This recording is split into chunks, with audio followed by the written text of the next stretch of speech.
Hey guys, how's it going? It's Baggins here, and today we are going to be talking about the upcoming season patch. So this is Season 1, the Fellowship and Fire.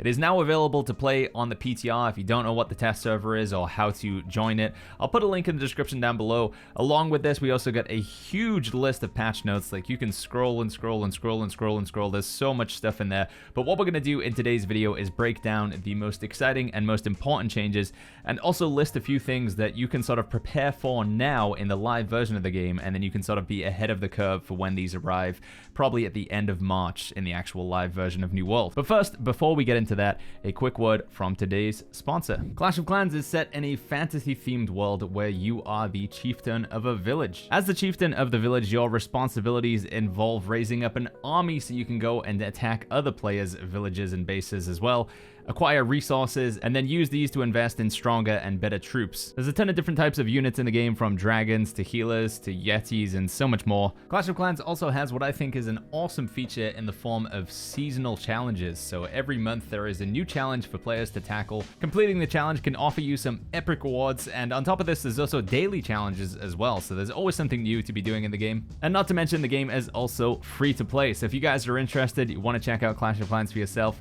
you can help out the channel by checking out my link in the description down below. Thank you very much to Clash of Clans for sponsoring this video. So one of the first and most exciting things, or one of the things that has the biggest impact on something you can prepare for now in the live version of the game, is this change that's sort of hidden down in the patch notes, and it says that procedurally generated weapons, in fact it actually says items, can now get a third perk when you upgrade them to 600 gear score.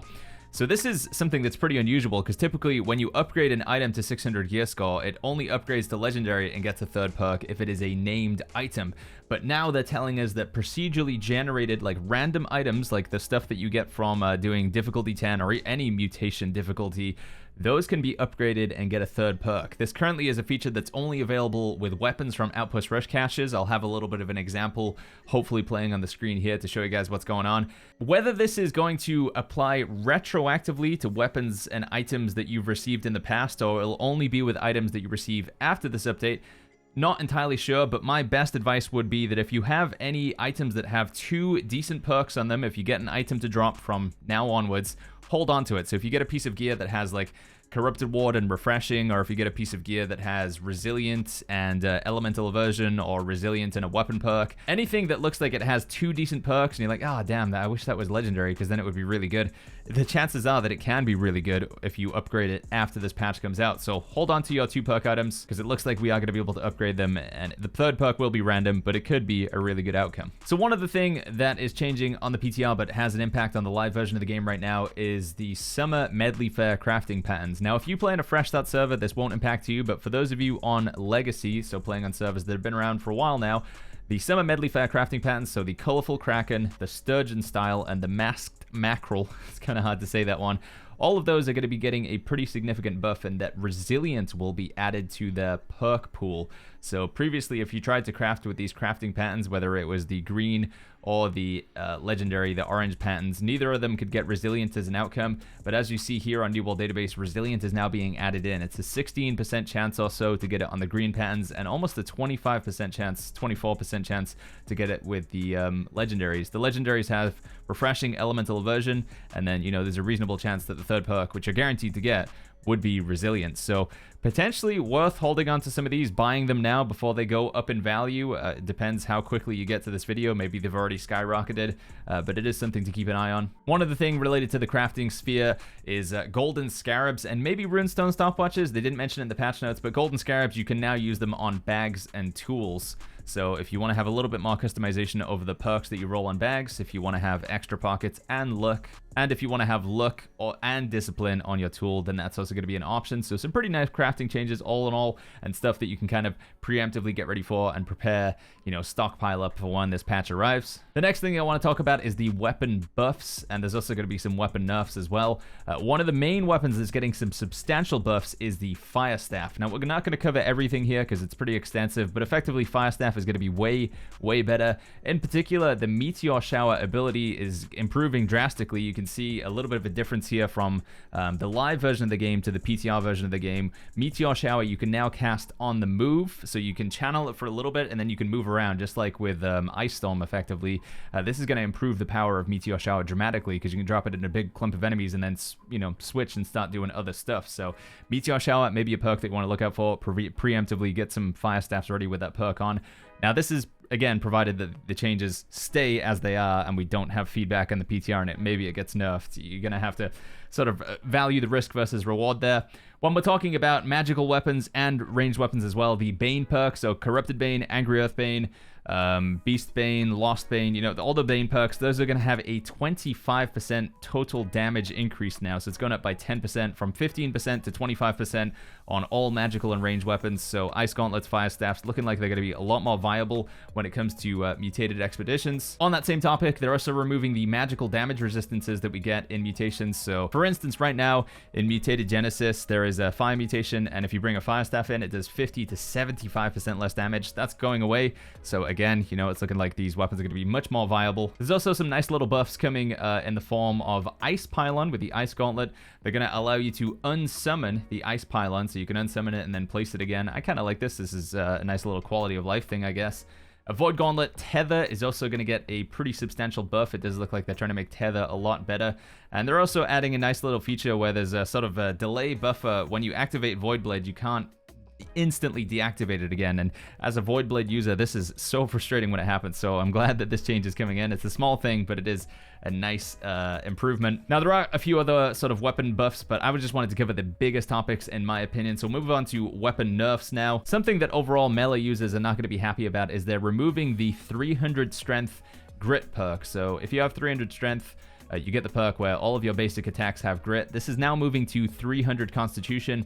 300 strength is now going to give you bonus damage to your heavy attacks. So this is a very substantial change. It's going to impact a lot of sort of melee gameplay style. Also up on the chopping block is the Greatsword. There are some pretty substantial nerfs coming to the Greatsword. Overall, its attack homing, so its ability to pull attacks into enemies, is being reduced.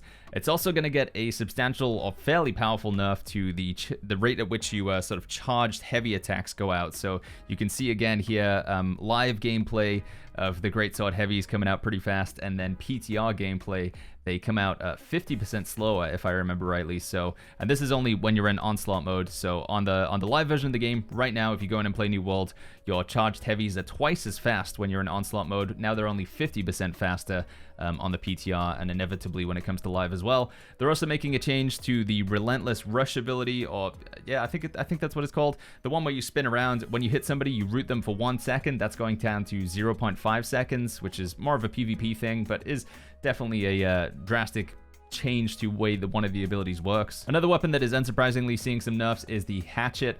Defy Death is probably the biggest thing to talk about. The invulnerability that you get from Defy Death is going down to 0.5 seconds, which I believe previously was 3 seconds. Was it 2 or 3? But yeah, that's a pretty substantial change there. However, now, when Defy Death ends, you will get a big heal. I think it's 50% of your max HP plus 500 HP, and I assume if you're standing in a sacred ground, this will increase the healing and even more. So, from a PvE standpoint, when Defy Death procs, you won't die, and instead you'll get like a full heal to full health, again, if you're standing in sacred ground. They're also making a change to Berserk, where instead of giving you HP regen while it's active, it now gives you lifesteal. So you have to pop Berserk and actually go and fight the enemy. You can't just Berserk and then run away to come back, get the health, and then run back in. So going to be some fundamental changes to how the Hatchet plays. Sadly, there's also a couple of nerfs coming into the Life Staff as well. Your stamina regen when you're standing in sacred ground is going from 50% increase to 25% increase, so only increasing your stamina regen rate by 25%. This is still a pretty nice buff, but combined with the fact we're also seeing a nerf to the stamina regen that you get from Oblivion, this is going to impact healer survivability somewhat. I also noticed this piece of text in the patch notes. They say that Fortifying Sacred Ground is now going to disappear when you weapon swap. Even if the perk is on your armor, Fortifying Sacred Ground is still going to disappear. It might be that I'm reading this wrong, because at time of recording, I haven't even had a chance to play on the PTR yet, so we'll check it on the PTR, and maybe Editor Jack can add in a note if this has changed or not. But again, RIP, it does look like you're going to have to keep switching back to the Life Staff to refresh a Fortifying Sacred Ground now. The only other weapon that I think has substantial nerfs to it is the Musket. You can just generally see some Musket gameplay here from the live version of the game, when you're aiming down sights, it's, you know, it's obviously very consistent. And then when you look at the PTR version of some musket gameplay here, you can see there are some substantial changes with the way that aim down sights work. You've got this sort of like accuracy or inaccuracy for a little bit until you can properly lock your shot on. Overall, how much of an impact this is going to make on musket gameplay, I'm not entirely sure. I don't play too much musket, but just to give you guys like an overall view, there's a lot of changes to the way some of the perks work as well, including the damage fall off. But if you guys want to read the full patch notes, again, I'll have a link in the description down below for that one. Another big nerf to weapons in general is with the CC abilities. So this applies to most abilities or most weapons in the game. If a weapon has a slow or a stun or a root or a knockdown, the damage that is associated with that ability is being reduced. So in the case of Javelin, for example, you throw a Javelin, if it hits somebody, it knocks them down. The weapon damage is being reduced from 125% to 80%. Shockwave from the Warhammer is being reduced from 80% weapon damage to 60% weapon damage, and this just continues across the board. If the ability has some sort of, again, slow, stun, stagger, root, the damage is being reduced, and they're also changing some abilities. So some abilities that previously did have a CC component just won't have a CC component anymore. An example of this is with the Sword and Shield. You have the reverse stab that used to provide a stagger. It no longer does.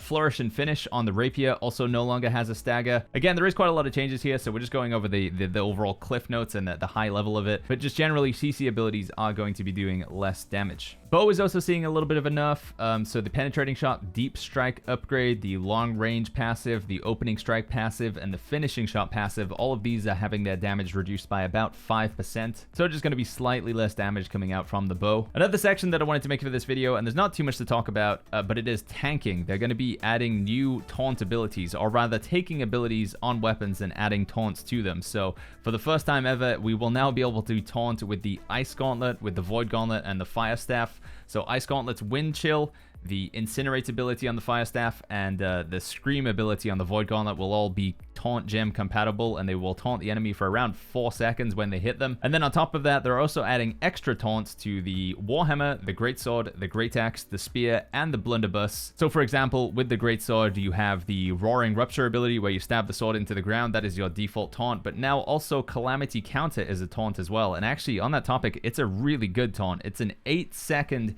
8-meter AoE taunt, so it's as good as the Defender's Resolve or the Hatchet's Berserk. It's going to be you know, comparable to those in terms of taunt ability, but it also has the bonuses of being Calamity Counter, where I think you get like a 90% damage reduction or something, or you know, they hit the shield in front of you, so you don't take any damage, and your stamina damage is heavily reduced. I think this is going to be an insanely good taunt, and I'm expecting to see that Greatsword and Warhammer tanks skyrocket in popularity, and sort of maybe even replace the classic Sword and Shield tank, although Leadership is still going to be a very powerful buff for group content. There's also going to be a bunch of new items coming in with this update as well. You can see on the screen here, New World Database has its own section for items that were added with this patch, which again, we'll include in the description down below. Some notable things here are the Human Bane and Human Ward perk items. So again, we're getting another Bane and another Ward. Thankfully, there's also going to be the gear set storage system arriving with this update as well to help us manage all of this Bane and Ward gear. But yeah, another set of gear that you're going to have to grind out for if you want to go do the Empyrean Forge expedition. On the topic of the Empyrean Forge, if you would like to see a run of that dungeon, if you want to know what it looks like, I'll have a link up in the top right when we actually get around to running the dungeon, or potentially in the description down below, or at the end of this video. There is a new life staff that you can get. For my healer mains out there is a new life staff that we can get that I would consider to be best in slot. It has Blessed, Refreshing Move, and Mending Protection. So RIP to those of us who spent, you know, hundreds of thousands of gold trying to roll this with the Night Veil life staff patterns, but it is now available as a drop, and I believe citation needed that it does come from the new dungeon. We also have a new heart rune coming into the game as well, the Firestorm heart rune, so you can see some visuals of what it looks like on the screen here.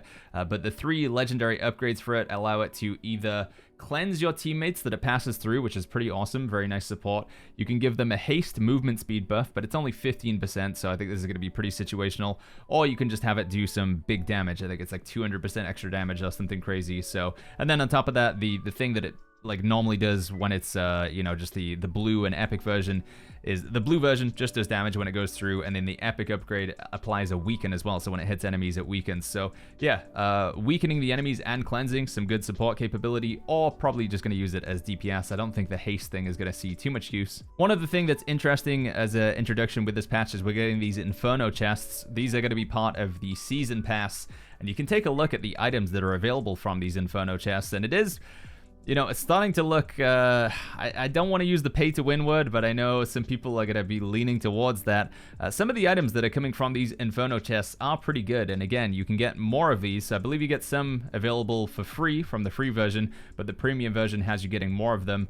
And yeah, it's 600 gear score items guaranteed with potentially some pretty good perks. And again, you can look through that on your world database if you want to take a look at it yourself. In terms of just general gameplay changes for this patch, we have the Fortify and Rend cap increasing. Not sure how much they're increasing to, but right now the Fortify caps out at 50%. So if you apply Fortify or damage reduction to yourself, 50% is the ceiling. And if you was to rend the enemy, 30% is the max you can rend them for. But they're saying they're increasing that by, not entirely sure how much by now, but if I do find out, we can maybe make a note on the like edit in the video, or potentially let you guys know in the comments down below. They're also changing the way crit works in a pretty extensive way. I'm gonna be honest, I don't really have a good way to explain it because I don't understand it myself.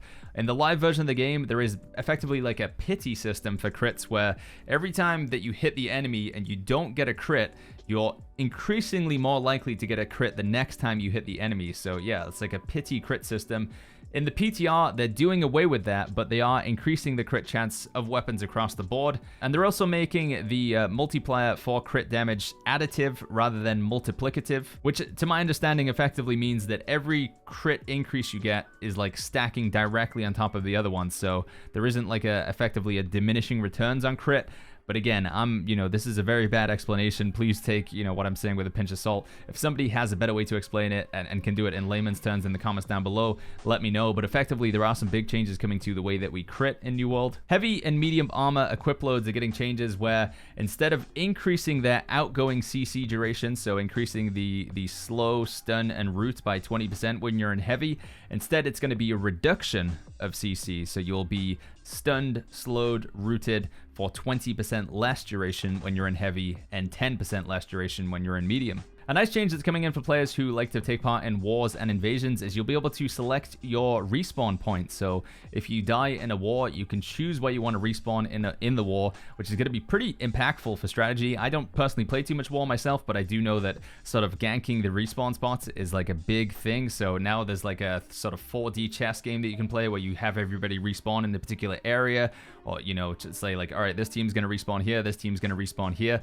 I think this is probably going to have a pretty big impact on war, actually. And also with invasions, your invasion caches are finally going to give some better loot. Right now, invasion caches are a complete joke. If I get the chance, I'll try and show you guys what is going to be changing with invasion caches from the live version to the PTR version. If there's nothing on the screen, then I wasn't able to find an example, but they say that the loot is going to be better. They'll offer you 3 items now that at minimum will be epic, and there's also going to be lots of umbral shards and gold to go with it as well. So glad to see this is happening, because invasion caches, 30 minutes to successfully defend the invasion and you get 1 item, and it's often really terrible. It's just a bit of a joke, so glad to see they're improving that. Lastly, for some nice quality of life changes, when you flag up for PvP, you'll be able to see that you do get a bonus to luck and gathering. This was often a question that came up in chat, is like, Baggins, PvP flagging doesn't increase your luck chance? Well, it does. It didn't say it in the game, but it does, and now it does say it in the game, so we can finally nip that in the bud. Being flagged for PvP increases your global loot luck by 10%, which is a pretty nice buff. They're also making a change so you can search for up to 5 perks on the trading post from 3. So this is going to help if you're looking for a specific set of perks on tools or bags. You're also going to be able to change the size and visibility of quest pins on the map. So if you want to remove them, maybe it's possible to completely lower the opacity.